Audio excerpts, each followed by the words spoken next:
USA. USA. Mahal ko ang USA dahil hindi basta-basta sumusuko ang mga Amerikano. May pag-asa ako para sa bawat bansa sa kanluran. May pag-asa ako sa UK. Pero alam kong lalala ang sitwasyon doon. Medyo nag-aalala ako para sa Australia. Pero mas may pag-asa ako para sa Australia kaysa sa UK. Pero pinaka may pag-asa ako sa kinabukasan ng US dahil masyadong maaga kumilos ang mga Muslim at masyadong malaki ang Amerika.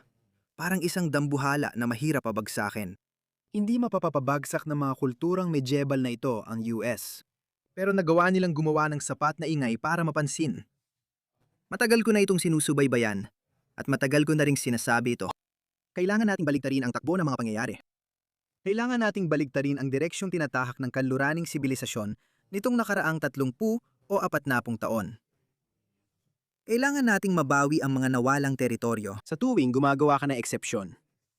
Gumagawa ka ng eksepsyon. Kumpara man ito sa mga pribilehiyadong tao, sa mga hindi pribilehiyado, sa relihiyosong eksepsyon, o kahit sa maliit na minorya. Kung magkamali sila, magbubulag-bulagan tayo.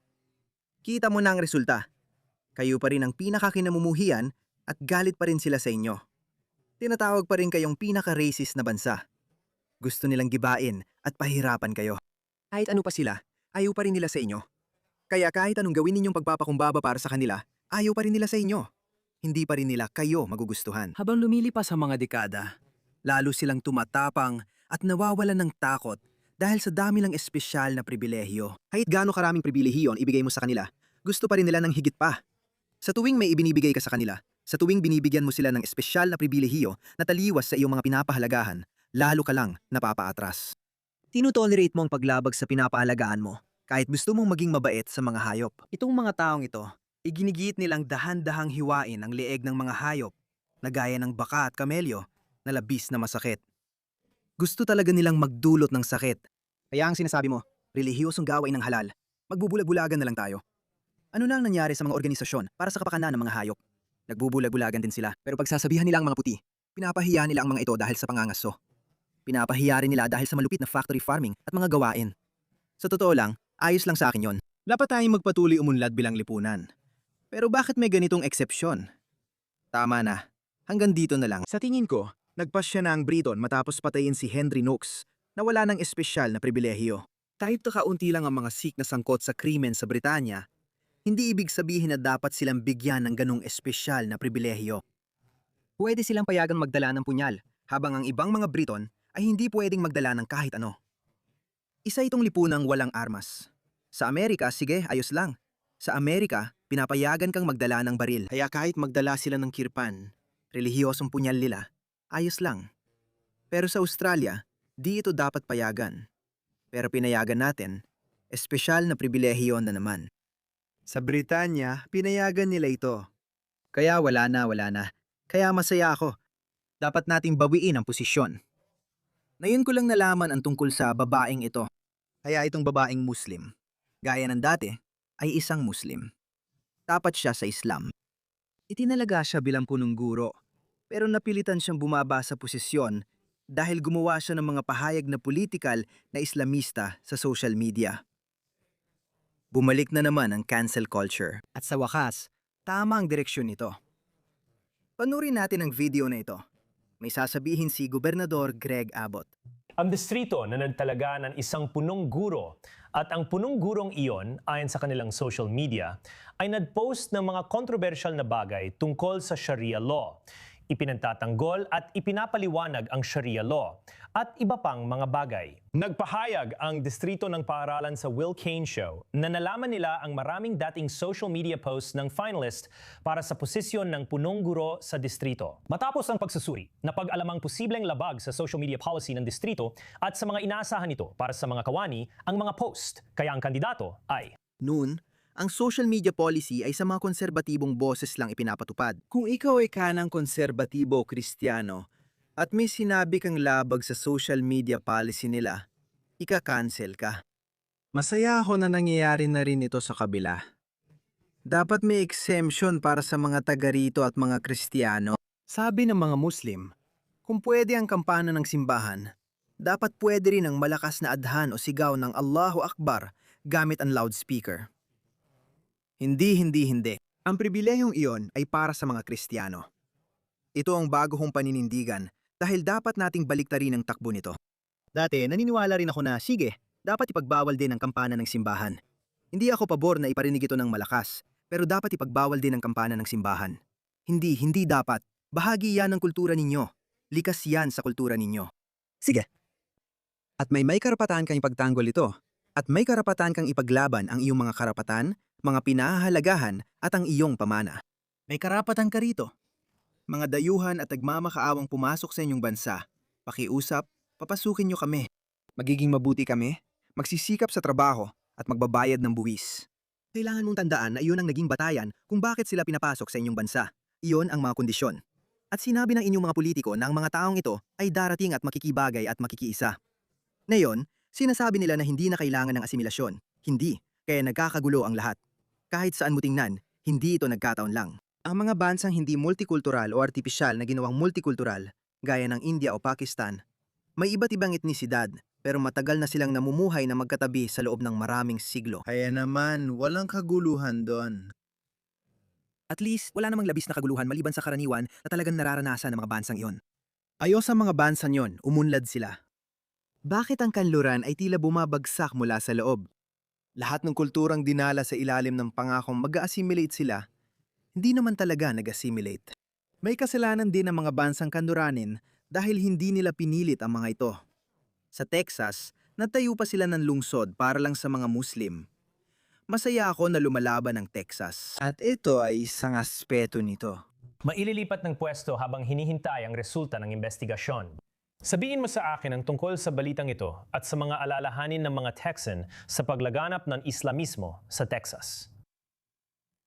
Tungkol naman sa mismong kwento, malinaw na sinabi ng ahensya ng edukasyon na ang ganitong asal, mga ganitong komento at hindi pagkakatugma sa mga pagpapahalaga at batas ng Texas ay hindi katanggap-tanggap.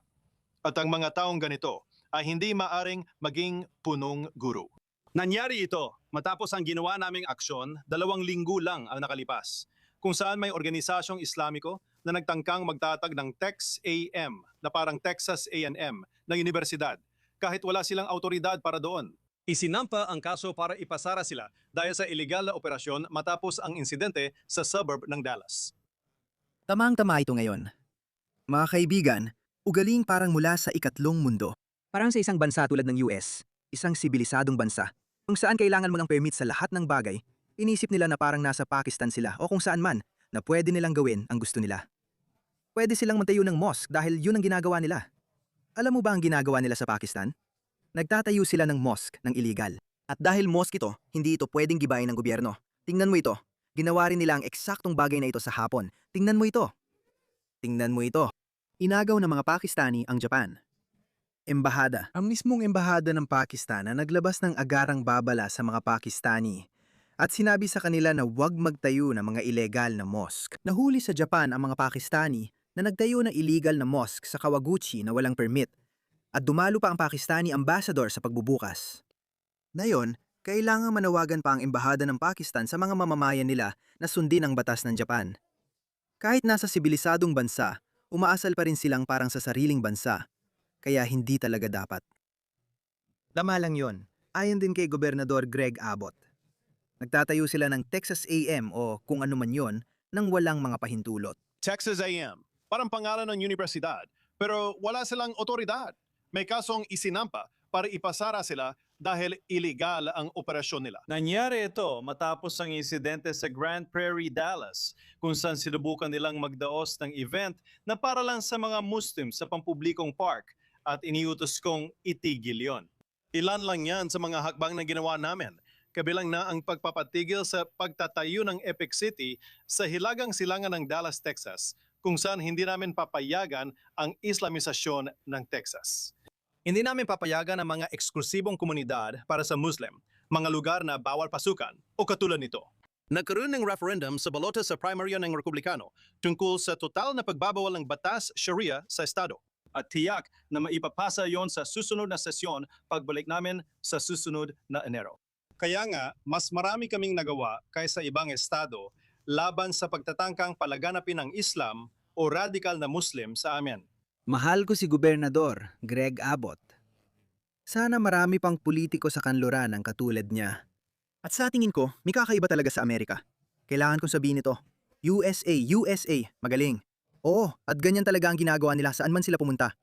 Galing mismo yan sa kanilang playbook. Kapag pinigilan sila at sinabing bawal yon, tapos magrereklamo ng Islamophobia at racism, magtatatago ka sa likod ng kung ano-anong amendment. Tapos yung mga woke, mga kapaki-pakinabang na uto-uto ng kanduran, lalabas para ipagtanggol sila. Pero tapos na. Sa tingin ko, nagiba na ang hangin. Tingnan mo, ang kandidato para Attorney General ng Texas ay ituturing ang Sharia law bilang organisadong krimen. Gusto ko talagang makita ang araw na yon. Pakiusap. Gusto kong makita ito. Sabi ni Mace Middleton, Kristiyanong bansa tayo. Hinaharap ko ang isa sa pinakamalaking banta natin, ang Islamipikasyon. Oo. Oo, pakiusap. Ganito ang pagsalita natin. Kailangan nating gamitin ang paraang ito. Ang Sharia law ay organisadong krimen para sa akin at ganito ko ito ituturing. Babaguhin ko rin ang batas laban sa mga radikal na ito. Tingnan natin. Kristiyano ang ating bansa. Tayo ay isang estadong Kristiyano. Yun lang, wakas. Hinarap ko ang mga dayuhang kalaban, pinatigil ko ang Sina sa pagbili ng lupa, trinipol ang seguridad sa hangganan at tinuring na terorista ang mga kartel. At ngayon ay hinaharap ko ang isa sa pinakamalaking banta sa atin na patuloy na lumalaki. Ito ay ang Sharia law at Islamipikasyon. Alam nyo, ang Sharia law ay organisadong krimen, period. At ituturing ko itong ganon. Binago ko ang batas para pigilan ang mga radikal na grupong Muslim tulad ng CARE at Muslim Brotherhood na bumili ng ari-arian sa Texas. Napakabangis niyang sagot. Gusto kong hatiin ito sa ilang bahagi, pakiusap, dahil nakakaintriga para sa akin ang sinabi mo, Mace. At muli, Kamangha-mangha ito para sa akin. Sana may matutunan ng Britain at Australia. Sinusubukan namin mga kaibigan at ayokong magtunog mayabang. Pero hindi ko iniisip na kayang pabagsakin ng mga medieval na barbaro ang sibilisasyong kanduranin ng ganun lang. Hindi rin dapat tayong maging kampante. maligayang pagdating, tumatawag sa programa. Una, ituring ang Sharia law na organisadong krimen. Pwede mo bang ipaliwanag? Nakakaintriga. Oo, kaya dapat nating siguraduhin na alam ng lahat na hindi ito tungkol sa kalayaan sa relihiyon. Hindi ito issue ng unang susog dahil kung tapat silang sumusunod sa kanilang ideolohiya at tinatawag ko itong ideolohiya may dahilan kung bakit ideolohiya ang tawag ko rito. Sa Quran, tinitingnan nila tayo bilang mga di mananampalataya na maaari nilang paglunsaran ng jihad. Issue ito ng America First. Issue ito ng Texas First. Issue ito ng pambansang seguridad. Sinabi ko yan. Matagal ko nang sinasabi na dapat ituring itong issue ng pambansang seguridad dahil mismong mga Muslim, nagpakita na ako ng daan-daang video ng mga imam sa Amerika na hinahamon ng US. Tingnan mo ito. Tingnan mo ito. Ito. Issue ito ng seguridad ng bansa. Tingnan mo ang taong ito. Ang Amerika ang cancer. America. Ang pamahalaan ng Amerika, sekularismo, demokrasya, kapitalismo. Ito ang mga kanser na kumalat ang sakit sa buong mundo sa Amerika. Maaring sabihin ng iba na ito ay malayang pagpapahayag. Pero kailan ito nagiging pagtataksil? Tama ba? Dahil may karapatan ng pamahalaan ng US na suspindihin ang konstitusyon at magpatupad ng emergency o batas militar kung may banta sa kaligtasan o pagpapatuloy na pamahalaan ng US. Oo, yun ang pagkakaintindi ko. Kaya sabihin na natin na itong taong ito ay nagsasabi, alam kong talunan siya. Malamang wala siyang halaga, walang nakikinig sa kanya, walang pakialam. Pero marami sila. May ilang Muslim na nakikinig. Maraming Muslim ang naniniwala dyan, pero maliit lang ang bilang nila. May tanong ako. Kailan hindi na pinapayagan ang malayang pananalita? Siyempre, kapag sinuspindi ang konstitusyon, aha, nahuli ka na. Sige, gusto mo bang pabagsakin ang gobyerno ng US? Sige, pwede na namin gawin ang kahit anong gusto namin. Ipadala ang Army, Rangers, National Guard, kahit ano.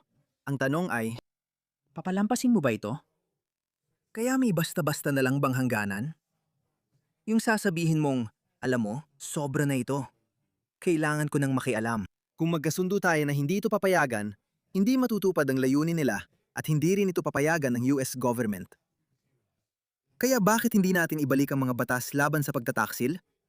Hindi ito tungkol sa malayang pananalita. Ang malayang pananalita ay para sa ayoko sa gobyerno ko. Ayoko sa presidente ko. Ayoko sa pulisyang ito.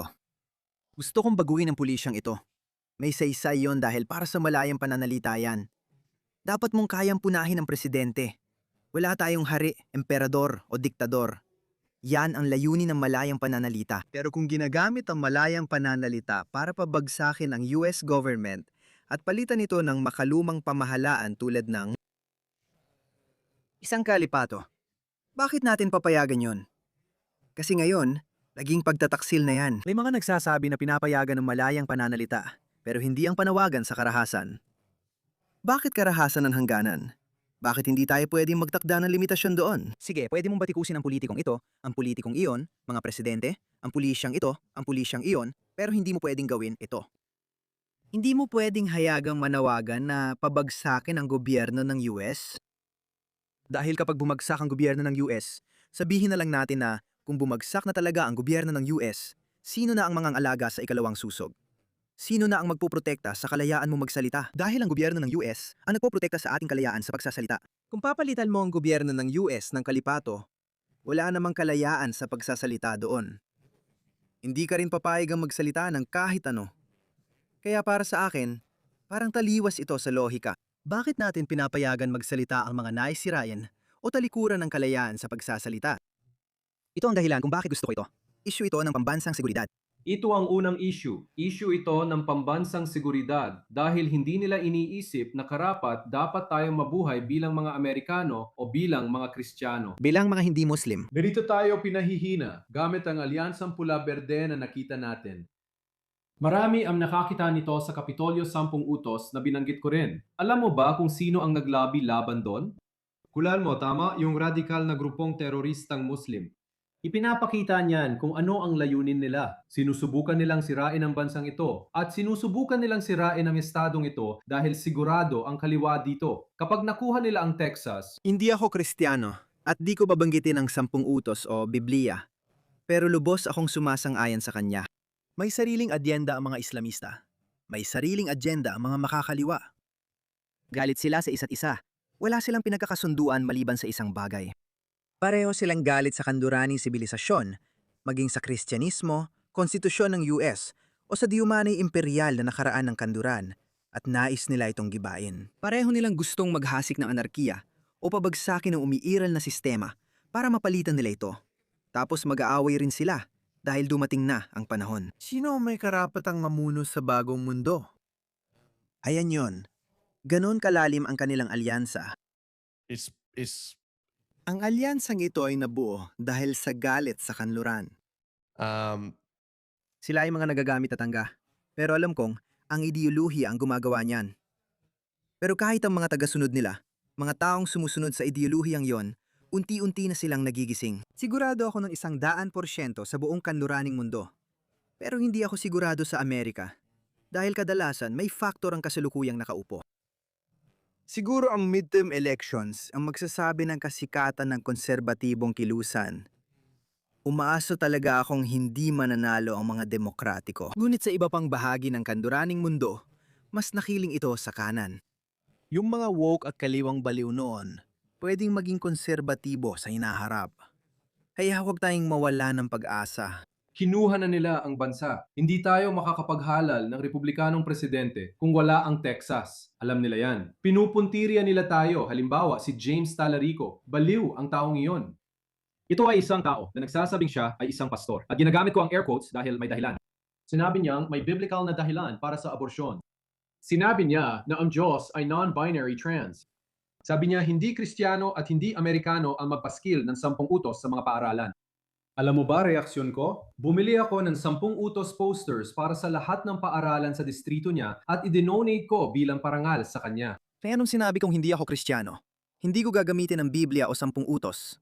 Pero sang-ayon ako sa taong ito. Gusto nilang buwagin ang kanluran. Huwag niyong hayaang mangyari yon.